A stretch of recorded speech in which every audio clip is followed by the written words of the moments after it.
이번에 그 방시혁이 경찰에서 구속영장 신청했다는 거 보면서, 야, 이거 좀 정치 공작이 너무 심하다는 생각이 들었는데, 민희진 사건 때를 이렇게 보면, 그 민희진 사건도 되게 이상했거든, 나는. 그때 좌파 매체들이 일사불란하게 움직였거든. 그리고 민희진이가 키우던 애들을 국회에 데리고 와서 국회 증언석에 세웠던 것도 그렇고, 그게 내부에서 어떤 공작이 없으면 그렇게 일사불란하게 움직여지지가 않거든, 그게. 그러니까 뭔지 모르지만 방시혁이가 타겟이 아니라 BTS를 키운 이 그룹 하이브에 대한 어떤 타겟이 있지 않았냐. 그 요번에 이제 영장 신청한 내용을 이렇게 봤더니만 이게 수사가 시작된 지 좀 됐더라고요. 그러니까 2024년도에 민희진이랑 하이브랑 그 사건이 있었고, 그때만 해도 이제 방시혁이에 대한 어떤 뭐 공격 타겟이니 이런 것들이 안 보였는데, 작년 7월 달인가 그 금융위원회 산하에 있는 증권선물위원회가 방시혁 의장을 자본시장법 위반이라고 해서 뭐 사기적 부정거래로 해서 검찰에 실제 고발을 하는 사건이 벌어진다고, 작년 7월에. 그리고 10개월이 지난 지금에 와갖고 방시혁 의장을 갖다가 경찰에서 수사를 해갖고 영장 쳤는데 검찰에서 그걸 반려했지. 이게 좀 부족하다고. 근데 이 배후가 누가 있다라는 거예요, 분명히. 그러니까 민희진이 흔들 때부터 시작을 해갖고 이 방시혁 의장을, 그러니까 하이브를 갖다가 고발한 것부터 해서 증선위에서, 그리고 영장 신청한 것까지 이렇게 쭉 시간적으로 따져보면 뭔가 있다, 여기에. 그래서 그 투자자, 이게 왜 그러냐면 증권선물위원회가 그 내용을 어떻게 하냐는 거예요. 왜냐면 증권선물위는 그 뭐 전부 이 얼마나 많은데, 그 이런 관리해야 될 게 이렇게 많은데 이게 뭐 수사기관도 아니고, 그래서 보통 내부 고발이나 이해관계자의 강력한 진정이 있어야만 조사를 시작할 수 있을 텐데, 그 내부 사정을 아는 누군가가 분명히 이걸 건드렸다는 얘기고, 증선위를. 그럼 증선위에다가 이걸 얘기할 수 있을 만한 데가 과연 누구냐라고 했을 때 초기 투자자들 아니면 내부 고발자들인데, 초기 투자자들은 이게 LB 인베스트먼트라는 데하고 레전드 캐피탈이라는 데가 이제 주요하게 큰 건데, LB 인베스트먼트는 범LG가에 속한다고. 그래서 이미 그 투자로 인해서 1,000억 원이 넘는 수익을 이미 벌었는데, 뭐 속았다고 해갖고 징징될 것도 아니고, 내가 볼 때는 이미 실리를 챙겼기 때문에. 더군다나 우리나라 기업 생태계에서 굳이 방시혁이랑 정면 충돌을 할 이유도 없는 데고, 문제는 이제 레전드 캐피탈이라는 데인데, 여기가 중국 최대 PC 업체인 그 레노버의 모기업이 되는 레전드 홀딩스 산하의 캐피탈이란 말이에요. 벤처 캐피탈. 했으면 이제 여기랑 문제가 있을 거라는 거지, 분명히. 왜냐면 중국 자본이고, 중국에서는 BTS, 한류가 굉장히 언짢고, 이 BTS, 이 하이브를 갖다 흔들어대면 좋겠다는 거지. 지분 싸움을 해갖고 이 경영권 같은 걸 가져올 수도 있는 거고. 이 중국 자본에 제일 많이 흔들리는 게 지금 좌파 정권이니까, 이재명이도 마찬가지고. 오염이 너무 심하게 돼 있으니까 지금 민주당이 중국 자본에 의해서. 이 시작이 거의 문재인 정권 때부터 이미 판이 깔려 있는 거라서, 태양광 사업이라든지 뭐 국책 사업이라든지 5만 가지 것들에 연루가 안 돼 있는 국회의원이 거의 없다고 봐야 된다고, 중국 자본에 손 안 탄 국회의원이. 그래서 이 하이브를 흔드는 것도, 방시혁을 흔드는 것도 결국엔 중국 자본이 뒤에서 핸들링을 하고, 여기와 연결이 된 그 국회의원들이나 아니면 뭐 정책을 짜는 애들이나 이쪽 라인이 분명히 개입이 되어 있고, 이건 기획된 거다라고 밖에 보이지가 않는 거예요. 왜냐면 경찰은 뭐 이미 벌써 민주당 정권에 의해 갖고 다 먹혀 있는 상태고, 지금 현재 우리나라에서는. 좀 그래요. 이 내용을 사람들이 알래나 싶기도 하고, 내가 이런 얘기를 하면 또 이걸 소설이라고 할 거고, 카더라 통신이라고 할 거고, 그런데 그 상황을 들여다보면 이건 기획이 아니고 불가능한 현상들이 너무 극명하게 보이니까, 민희진 사건 때 그 일사불란하게 움직였단 말이야. 뭐 하다못해 김어준이 그쪽에서도 아주 대대적으로 이걸 갖다가 다뤘었고, 김어준이가 등신도 아니고 누구 꼬봉도 아니고 뭐 이런다고 이러고 저런다고 저러고 뭐 그럴 사람 자체가 아니잖아요. 지금 현재 보면 김어준이가 거의 뭐 민주당이고 대통령보다도 위에 있는 것처럼 이렇게 보이는데, 지금 상황을 보면. 그럼 김어준이가 돈 없이 자기한테 이해득실 없이 움직인다. 그 말 같지도 않은 소리들이고요. 그래서 김어준이가 움직일 정도면 분명히 뒤에 누군가 이렇게 기획을 하는 게 있고, 이 네트워킹이 작동을 했고, 왜냐면 그때 당시에 쏟아졌던 그 좌파 언론들, 매체들에 쏟아냈던 그 표현들, 이 워딩을 읽어보면 이거는 분명히 기획이 된 거였다. 민희진 사건 자체가. 그리고 난 다음에 잊혀질만 하니까 갑자기 내부 고발에 가까운 내용들에 의해 갖고 증선이가 고발을 하고, 그 고발에 의해 갖고 경찰 권력이 움직이고, 그리고 나서 3월 달에 지금 공연이 있었는데, BTS 공연이 있었는데, 6월 달 되면은 이미 BTS가 이제 완전체가 돼갖고 복귀 선언을 하는 이 마당에 방시혁과 하이브를 흔든다. 만약에 방시혁이가 BTS가 없었으면 벌써 자빠졌을 거라는 생각이 들고, 이게 뭔가 있다라는 생각이 드는데, 그 인과관계를 찾아보려도 이 좌파들은 이게 참 어려운 게, 어디에서 어떤 라인으로 뭘 이걸 움직이는지를 알 수가 없으니까 워낙 꼼꼼하게 이렇게 자기네들끼리 짬짬이로 쌓여져 있어서 베일이, 이런 거 참 유재일이가 잘하는데, 유재일이는 아직 그런 라인들이 살아있어서 알아보려면 알아볼 수 있을 텐데. 하여튼 그래요. 이번에 방시혁이 구속영장 신청했다가 검찰에서 반려했다는 거 보면서 확실히 검찰 라인은 지금 민주당 정권이랑 아주 안 좋구나라는 게 느껴지기도 했고, 전 민주당을 갖다 막을 수 있는 기관 자체가 없어. 지금 현재 대한민국에서. 참 깝깝하네. 내가 이 좌파들을 참 무서워하는 게, 이번에 그 김용옥이 작년이었죠? 김용옥이 그 도마복음인가 그걸 책을 냈던데, 그 도마복음 강의는 걔가 한지 꽤 오래됐는데 벌써 뭐 한참 된 얘기인데, 그걸 책으로 엮어갖고서는 그 출판을 작년엔가 했나? 그러면서 여기저기 다니면서 그 도마복음 얘기를 막 하는데, 사실 이 사람이 왜 도마복음을 갖고 나왔냐면, 이게 나 좌파들의 참 무서움이라고. 지금 대한민국에서 기독교가 오히려 보수 역할을 한다고요.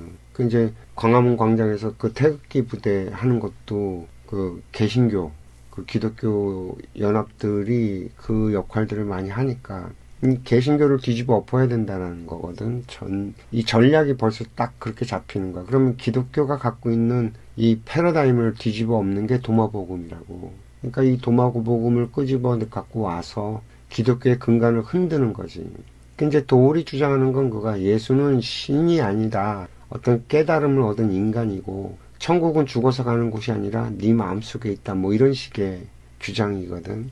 이제 보수적인 이 개신교에서는 이게 적그리스도 발상이라면서 이단적 뭐 영지주의라고 하면서 막 도를 공격을 하겠지만, 일단 나부터도 그 교회 논리에 나는 반감이 많은 사람이니까, 예수를 내가 바라보는 예수와 개신교나 성경에서 그리고 그 카톨릭에서 바라보는 예수는 아주 하늘과 땅 차이니까, 오히려 그 김용옥 교수가 얘기하는 그 인간 예수, 역사 속의 예수, 그리고 예수가 했던 그 말 같은 것에 대한 해석 같은 거라든지 풀이 같은 거를 보면 오히려 도울 김용옥이랑 나랑 더 닮아 있으니까, 이게 교회를 믿지 않는 사람들한테는 더 확실하게 다가갈 거고, 교회를 믿는 사람들이라고 하더라도 젊은 사람들은 흔들릴 수 있다고 보는 거거든. 보수 성향이 없는 젊은 친구들이라면.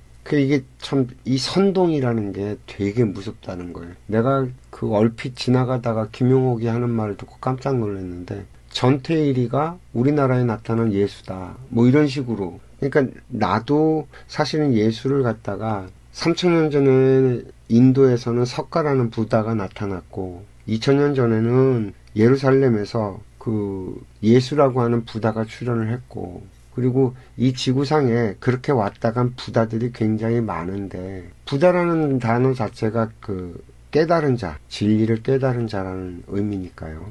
그러니까 이제 나는 예수의 말씀과 석가의 말씀이 크게 다르다라는 걸 못 느끼겠거든. 예수도 평등사상을 얘기했고, 서가모니도 평등사상을 얘기했고, 예수도 자유를 얘기했고, 서가모니도 자유를 얘기했거든. 이렇게만 똑 하고 던지면 어떤 도구마처럼 느껴질 텐데 그런 의미가 아니라 예수께서 하신 말씀 가운데 나로 말미암지 않고는 하나님께 이룰 수 없다라고 했던 그 말이 예수를 통하지 않고는 하나님께 도달한다는 뜻이 아니라 각자 누구나 자기 자신을 통하지 않고는 자기 자신의 깨달음이 없이는 하나님께 이룰 수 없다라는 의미라고 나는 보는 거고, 그래서 그 말이 석가가 천상천하 유아독존이라고 했던 그 말과 같은 말이다라고 나는 이해를 하기 때문에 내가 하는 이 말과 도울이 하는 말이 얼핏 들으면 또 비슷해진다고. 또 이게 참 가지고 놀기 되게 좋아요. 그래서 도울의 얘기는 그가 혁명을 일으켜야 된다 뭐 이런 주장을 하는 건데, 난 혁명을 일으켜야 된다라고 생각하지 않거든. 네가 먼저 깨달아야 된다. 너의 깨달음이 먼저다. 네가 깨달으면 나머지는 저절로 자연스럽게 변해간다. 주변 환경들이며 이 사회며 각자 이 나라 국민들이 모두 각자가 깨어날 때 진짜 행복한 세상이 오는 거지. 어떤 깨어난 사람이 나타나서 나를 따라라 해갖고서 세상을 이거는 그 도울이나 이 좌파 애들이 가지고 있는 논리고 사상이란 말이지. 야, 이것도 위험한 짓거리들을 하고 이 도구마에 빠지게 되면 참 이게 기독교 자체가 무너질 수도 있겠구나라는 생각이 들었다고. 참 위험해요. 보면 얘네들이. 내가 이 전태일이라는 사람을 참 아차 싶게 생각했던 게, 우리나라에서 전태일을 깔 수 있는 사람이 있냐고. 없거든. 이미 전태일이는 우리나라에서 예수와 같은 신의 영역이야. 신화가 된. 근데 전태일이가 과연 그만한 인물이냐. 난 거기에 대해서는 굉장히 의문이 많거든. 이게 1948년생이니까, 그리고 1970년 11월 13일 날 분신을 했으니까 기껏해야 22살? 밖에 안 된 청년이 뭘 그렇게 알아서, 그 사상이 뭐 그렇게 대단한 게 뭐가 있었겠냐고. 사실 전태일이 뭘 하고 어떻게 했던 사람인지는 몰라요. 사실 그때 그 사건이 있었을 때 그걸 수습했던 건 장기표 선생이었단 말이지. 얼마 전에 재작년에 돌아가셨나? 장기표 선생이 벌써 시간이 이렇게 됐네. 내가 한번 우리 채널에서도 그 장기표 선생 돌아가셨을 때 내가 마음이 아파갖고 그분 영상을 만들어 올리긴 했는데, 사실 우리나라에서 진짜 제대로 된 좌파, 그래서 정말 자기 양심껏 이 세상을 살아온 선생은 장기표 선생밖에 없다고. 진보적인 사상을 갖고 민주화를 위해서 정말 노력을 한 사람은 장기표 선생이거든. 그리고 그 전태일 평전을 썼던 건 조영래 선생인데, 조영래 씨는 일찍 돌아가셨고, 근데 정작 이 조영래 씨하고 장기표 선생은 전태일을 갖다가 전태일의 장례를 치르고 전태일이라는 인물을 갖다가 세상에 알렸는데, 오히려 이 두 사람이. 근데 전태일을 팔아서 이득을 본 건 엉뚱한 놈들이거든. 전부 다 아무런 상관도 없는 사람들. 조영래 선생 같은 경우는 민변을 초창기 때 이렇게 만들어질 수 있는 그 베이스를 깔아줬던 사람이고, 장기표 선생은 계속 그 운동을 했는데도 불구하고 한 번도 국회의원에 당선된 적이 없단 말이지. 이 나라 참 난 쪽팔려요. 난 사실 대한민국이란 나라가 정말 쪽팔리다는 생각을 많이 하는데, 그 장기표 선생이 돌아가시기 전에 했던 게 뭐였냐고. 그 국회의원들 그 선민의식 가지고 하는 그 불체포 특권 내려놓으라고 하고 그 운동하다 돌아가셨다고. 변절자로 찍히면서. 이게 뭐지? 난 사실 잘 이해가 되질 않아요. 그러니까 권력욕이 있고 이 자꾸 기득권이 되려고 하는 그 정치욕을 가진 사람들 입장에선 장기표 선생 같은 사람들은 너무너무 불편하고 싫은 사람이거든. 그 귀족 노조를 향해서 얼마나 호통을 쳤었냐고, 장기표 선생이. 그러니까 나는 이걸 모를 리가 없는데 김용옥 같은 사람들은 이걸 눈 감는단 말이야. 지식인이라고 하는 사람들이 전부 다. 학자의 양심은 개털 그런 건 없고, 어떻게 미치면 그렇게 계속 끊임없이 이런 것들을 만들어내는지. 나는 참 정말 이해가 안 돼. 전태일이가 뭘 알았겠냐고. 노동을 뭘 알고, 인권이 뭔지를 알고 그 시절에 단지 그 상황이 너무너무 깝깝했고 너무너무 힘들고 더군다나 나라의 법이 있는데 이 고용법 자체가 지켜지지 않고서는 그렇게 억압돼 갖고서 살아가는 그 현실이 공부를 조금 해보니 이게 말도 안 되는 소리라는 걸 알게 되니까 울분해져 갖고서 그냥 분신 자살을 한 건데 가슴 아프긴 하지. 근데 그 당시에 그걸 다 보살피면서 갈 만한 환경과 조건이 됐었냐고. 큰 그림에서 그걸 보면서 그걸 가슴 아파하고 안타까워하고 그때 그런 시절이 있었다라는 걸 기념해가면서 우리는 좀 더 나은 세상으로 발전해 나가기 위해서 노력을 하고 이렇게 흘러가야 되는 건데 아직까지도 전태일을 팔아먹으면서 이게 할 짓이냐고. 나 이 비슷한 게 누구냐면 그 유시민 작가란 말이에요.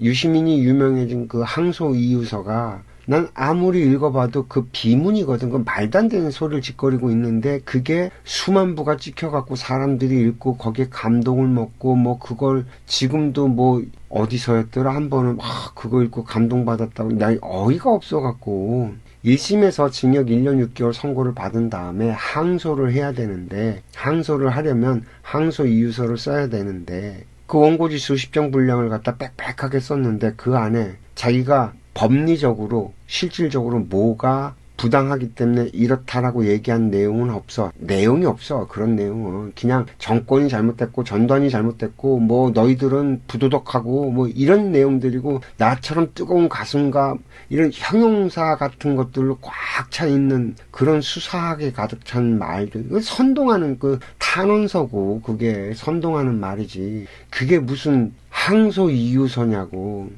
실질적으로 뭐가 잘못됐고 뭐가 어떻게 돼서 인과관계를 다 따져갖고 그래서 이게 선고가 부당하다라는 말을 그나마 그게 들어가 있으면 내가 인정을 해주겠는데 없다니까 전혀. 그러면 그때 나이가 유시민 작가가 26살밖에 안 됐을 텐데 그러면 재판부라든지 뭐 이런 데에 대한 어떤 예의와 이런 걸 갖췄냐면 그런 것도 없다고.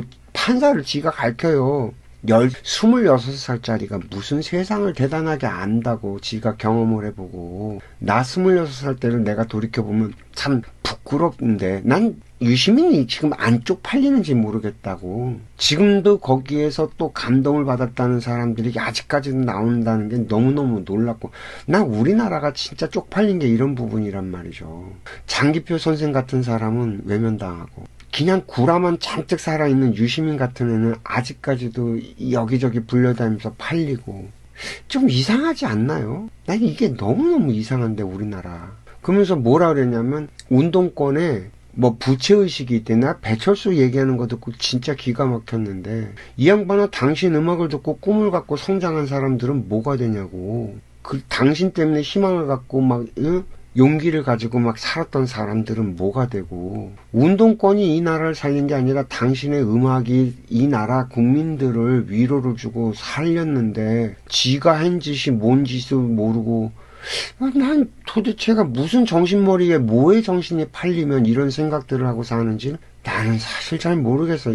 이 우리나라에 이 역사를 팔아먹는 방식이 너무 비틀려 있단 말이에요. 요번에 올해가 작년 연말부터 왕사남 막 그 장항준 감독이 만든 영화가 어마무지하게 히트를 쳐갖고 뭐 지금 1,500만 관객이 봤다고 얘기하는데 내가 제일 어이없었던 건 그게 역사적인 사실로 받아들인다라는 거였다고. 역사적인 사실이 아니에요. 단종의 역사는 그 역사적인 사실은 5%밖에 안 돼. 그 영화에서 나머지 95%는 드라마라고. 역사적인 사실을 갖다가 A4 용지로 쓰면 A4 용지 한 장이 안 나와요. 그거 거기에서 95%가 넘는 게 다 드라마란 말이에요.